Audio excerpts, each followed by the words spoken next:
आपने नरेंद्र मोदी जी के इंटरव्यू देखे? देखे वो जो चमचों वाले इंटरव्यू हैं? देखे नहीं देखे? वहां पे नरेंद्र मोदी जी बैठते हैं, 4 चमचे आ जाते हैं, देखे आपने? उसमें नरेंद्र मोदी अलग अलग बयान देते हैं। उनसे पूछा, वो एक चमचे ने पूछा, मोदी जी हिंदुस्तान में अमीर लोग अमीर होते जा रहे हैं, गरीब लोग गरीब होते जा रहे हैं, आपकी इस पे क्या राय है? नरेंद्र मोदी जी ने 30 सेकंड सोचा,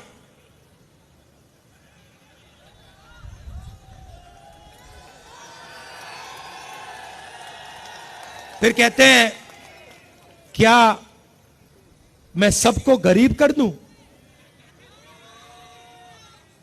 अच्छा देखो, कन्हैया है यहां पे। अब कभी कभी मेरे से मिलने आता है,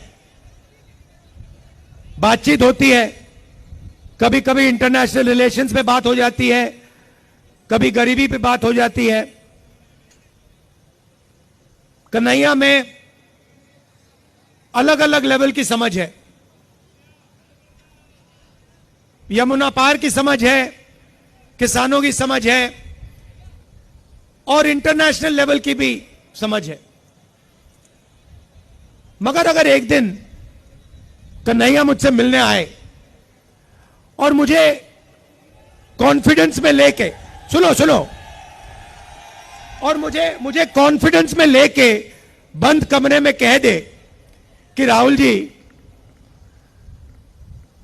मैं बायोलॉजिकल नहीं हूं, मुझे परमात्मा ने भेजा है, तो मैं कन्हैया से कहूंगा, हाथ जोड़ के कहूंगा, कन्हैया ये बात तू बाहर मत कह दियो, गलती से भी ये बात बाहर मत कह दियो। मगर देश के प्रधानमंत्री चमचों के सामने इंटरव्यू में खुल के कहते हैं, मैं बायोलॉजिकल नहीं हूं,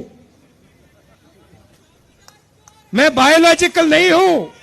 जैसे आप सब हिंदुस्तान की जनता, सारे जीव जो बायोलॉजिकल हैं, उनको नरेंद्र मोदी जी कहते हैं कि भैया आप सब बायोलॉजिकल हो, मैं बायोलॉजिकल नहीं हूं, मुझे परमात्मा ने ऊपर से भेजा है, मिशन के लिए भेजा है। अब अगर भैया सड़क पे आपको ये कोई कह दे तो आप उसे क्या कहोगे? क्या कहोगे? उसे कहोगे भैया माफ करो, काम अपना करो, हमें अपना काम करने दो। और उनके चमचे क्या कहते हैं? वाह वाह वाह वाह वाह, क्या बात बोली, परमात्मा ने भेजा है, प्रधानमंत्री को परमात्मा ने भेजा। भैया कैसा भेजा है? कोविड के समय कहता है थाली बजा दो, परमात्मा ने भेजा, और कोविड के समय कहते हैं लाशों की ढेर पड़ी हैं गंगा में। यहां पे यमुना पार हजारों लोग अस्पतालों के सामने, अंदर नहीं सामने, लेटकर आखिरी सांस तोड़ रहे हैं, और प्रधानमंत्री आते हैं, कहते हैं भाई और बहनों, नहीं प्रधानमंत्री नहीं, जिनको परमात्मा ने भेजा है वो आके कहते हैं भाई और बहनों मोबाइल फोन की लाइट जला दो।